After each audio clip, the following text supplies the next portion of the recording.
Olá, caros amigos, ouvintes da Rádio EMCI. Sou o Dante Mantovani, estamos aqui agora entrevistando o meu amigo Tomás Juliano. Tudo bem, Tomás? Tudo bem, Dante? Satisfação recebê-lo aqui no Simpósio Nacional Conservador.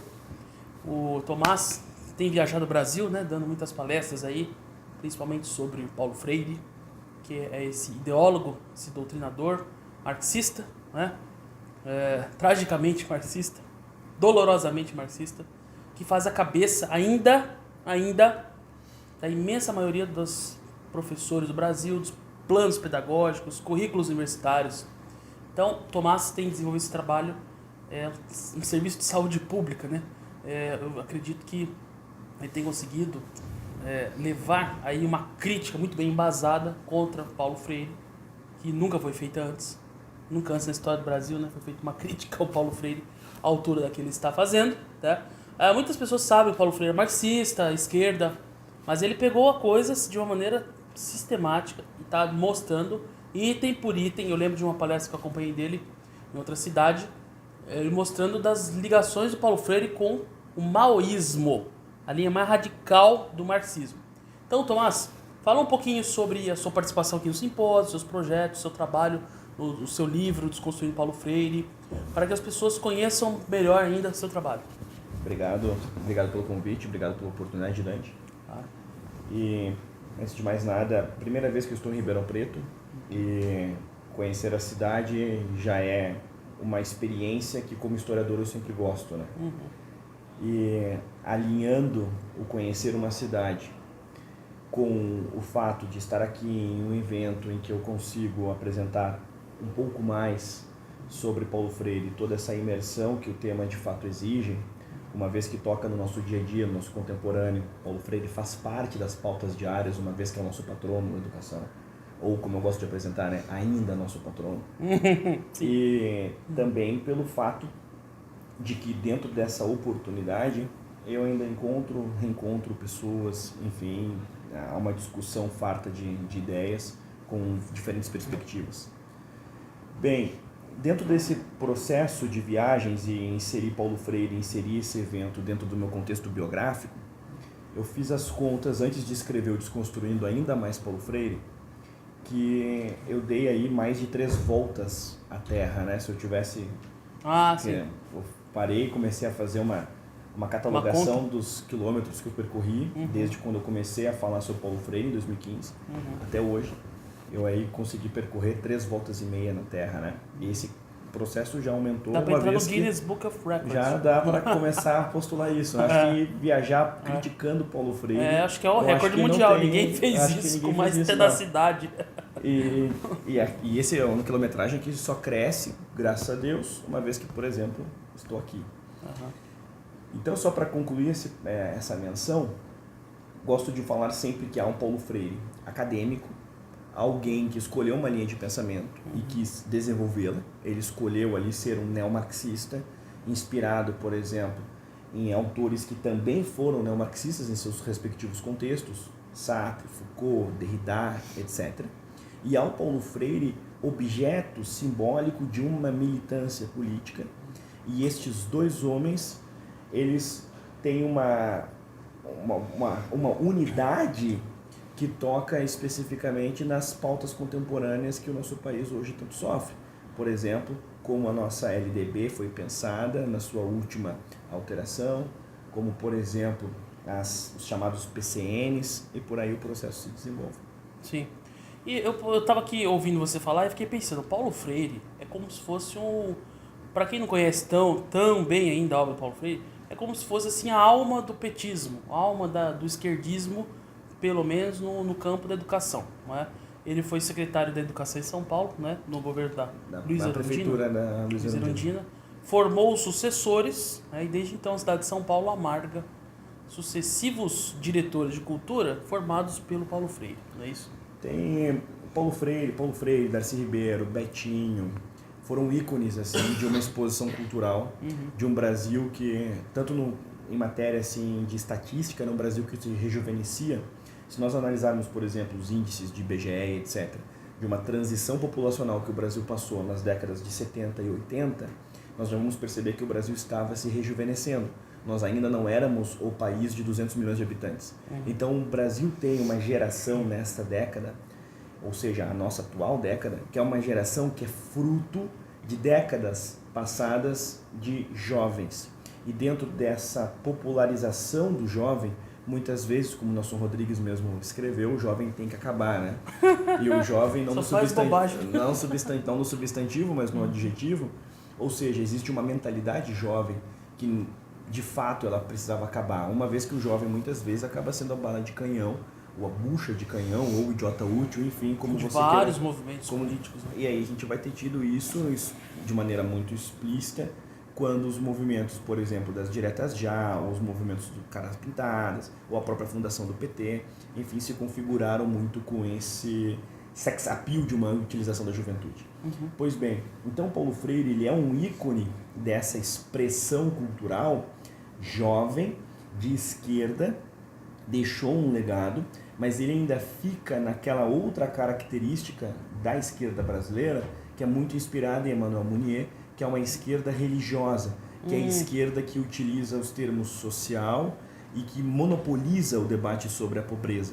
Então, Paulo Freire ele acabou sendo escorado não como um ícone, digamos, pop, ou apenas como um ícone pop, mas ficou sendo muito utilizado como um objeto religioso, basicamente. Objeto de culto, né? Por isso que até eu defini como ele sendo o Messias do Giz de Cera, ou ainda aquela espécie de homem que mantém uma conduta para os seus asseclas que ela é inquestionável. Paulo Freire, vamos pensar assim, só nesse elemento religioso, ele foi apresentado por muitos de seus pares como sinônimo de amor. Pois bem, recortemos a definição de amor segundo o princípio religioso. Quem se definiu como amor? Deus. Se Paulo Freire é sinônimo de amor, segundo os seus asseclas, logo ele é sinônimo de Deus. Sim. Então, Paulo Freire ele é apresentado com essa... Gravíssimo. Ele é apresentado com essa pompa de Messias. E é o Messias, um profeta da educação. Então ele conseguiu amalgamar aí um resquício da juventude brasileira, que é um índice do contexto, mas um certo discurso brando, uma figura que tornou-se pop ao longo do tempo. Paulo Freire foi uma figura que na década de 90 perambulou programas auditórios, fez uma certa carreira acadêmica aqui no Brasil, deu aulas, palestras, tinha esse tipo de diálogo, que somada a outras figuras, como por exemplo os super citados aqui, Betinho, Darcy Ribeiro, para ficar só com os dois, vai ter aí popularizado esse diálogo daqueles antigos perseguidos e que passam ali a apresentar para este jovem que nasce uma nova perspectiva de mundo. Paulo Freire, diferentemente dos outros dois, com o adereço de ser essa figura messiânica. Sim. Então essa é basicamente a catalogação de Paulo Freire no sentido sociológico e quase escatológico, muitas vezes ele apresentando. Pois é um assunto que não é tão simples, né, pessoal? E as conexões internacionais, como por exemplo, me chocou quando você falou, acho que foi esse ano, lá em Londrina, numa palestra sua, você falou sobre as ligações dele com o maoísmo, né? O Mao Tse Tung matou 70 milhões de pessoas na China. Aí o cara se coaduna com isso e, não, é amor, é paz e amor, Paulo Freire. Mas meu filho, você defende o maior assassino da história, como é que pode haver essa associação, né? É claro que é um procedimento totalmente charlatanesco, né? Para dizer o mínimo. Bom, o maoísmo no Brasil, ele foi apresentado e causou tal impacto que inclusive uma das dissidências do próprio partidão, ela vem por causa do maoísmo, né? Que culminará inclusive em nichos do próprio PCdoB. Paulo Freire ele vai ter sido um autor que vai ter ali referenciado a aplicação da Revolução Cultural Chinesa, que foi a política cultural e genocida de Mao Tse Tung. Então, o que é importante é que Paulo Freire ele não se retratou.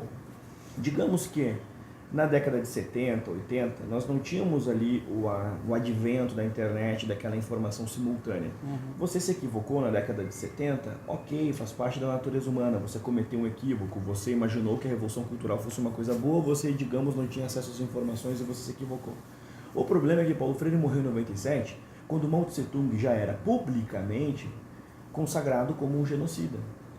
Ainda, para não ser tão generoso assim com ele, na década de 70, Mao Tse-tung já era considerado um genocida.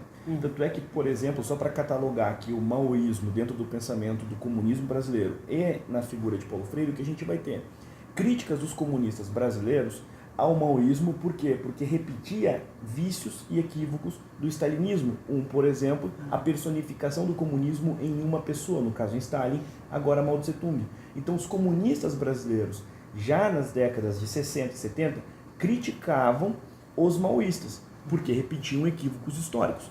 Paulo Freire, então, tinha essa informação. Tinha a chance de ter se arrependido. E mesmo assim endossou isso na própria época, ou seja, ele era um comunista com nível de informação aquém se comparado a outros de seus contemporâneos, e que na década de 97, na década de 90, precisamente no ano de 97 ele morre, e aí ele, até o último suspiro, ele não se retratou disso. Então foi um homem que levou Mao Tse-tung para o túmulo, levou Mao Tse-tung para o último suspiro. Trágico. Olha, eu estou aqui na presença de jornalistas e temos aqui atrás o professor Eloy White, que é da cidade, natural da cidade de Marechal Cândido Rondon. Este ano eu fui na cidade dele, né, fiz uma palestra lá, e perto da casa dele tem uma escola chamada Paulo Freire, com a imagem do dito cujo. Então é uma situação, para quem fala que Paulo Freire já era, não é bem assim, né? Ele é o patrão da educação brasileira, então não é já era. Os seus verbos são utilizados em documentos nacionais, como LDB, PCNs. Ainda, ele é uma figura simbólica praticamente intocável. Você não pode analisá-lo enquanto intelectual, ou analisá-lo com toda a honestidade intelectual, ou até emitir qualquer espécie de crítica. Você já tem um julgamento prévio. Eu sei disso bem ou mal na minha própria biografia. Todos os dias tem alguém me mandando a algum lugar. E não falo isso sequer reclamando. Mandando para aquele lugar. Exatamente. Então, assim, se eu ganhasse R$1 por cada palavrão que eu recebo, eu poderia viver de palavrão. Ah, qual a sua profissão? Receber um palavrão. Receber um palavrão. Então, o que acontece é que eu nem reclamo, porque pelo estado de barbárie do Brasil, tão bem descrito pelo Mário Ferreira dos Santos, indiretamente até pelo Michael Oakeshott, o que é? Nós temos um estado de barbárie tal que antes de lançar o Desconstruindo Paulo Freire, o curso que é anterior ao próprio livro, eu já sabia bem ou mal que eu tinha colocado o meu pescoço a prêmio. Então eu não falo disso reclamando. O que eu falo é que Paulo Freire ele é vivo em nosso contemporâneo, a sua persona, o seu símbolo, os seus verbos, os seus textos são vivos. Ele é um autor best-seller, ele está dentro do ambiente acadêmico, seus textos são referenciados e tudo isso de fato demonstra a sua presença. Então quem diz Paulo Freire já era, isso aí não tem mais valia, está conversando com um Brasil que não é necessariamente o Brasil real. O Brasil real é outro. O Brasil real é um país com problemas na ordem intelectual e na ordem social crassos. E considero Paulo Freire na ordem intelectual um problema crasso. Sim, um problema muito grande e que você tem enfrentado aí com muita valentia. Meus parabéns, muito obrigado. Uma satisfação, uma honra ter o privilégio de conviver com você mais um pouco. Estamos sempre juntos aí em alguns eventos, né? Então, pessoal, divulguem aí essa entrevista. Quem não puder vir aqui no simpósio, amanhã ainda temos o dia inteiro de atividades, tá? Vamos começar pela manhã com a Orquestra Jovem lá de Paraguaçu Paulista, sob minha regência. Teremos amanhã o painel de cultura, artes, alta cultura. Então a programação está muito bacana. O Tomás já falou aqui. Você vai participar de mais uma mesa? Não, amanhã eu já retorno a Porto Alegre. Ok, então amanhã ele retorna a Porto Alegre. A participação dele aqui foi ovacionada, foi brilhante, como sempre. Então, muito obrigado mais uma vez, Tomás. Um abraço para todo mundo. Até as próximas palestras aí.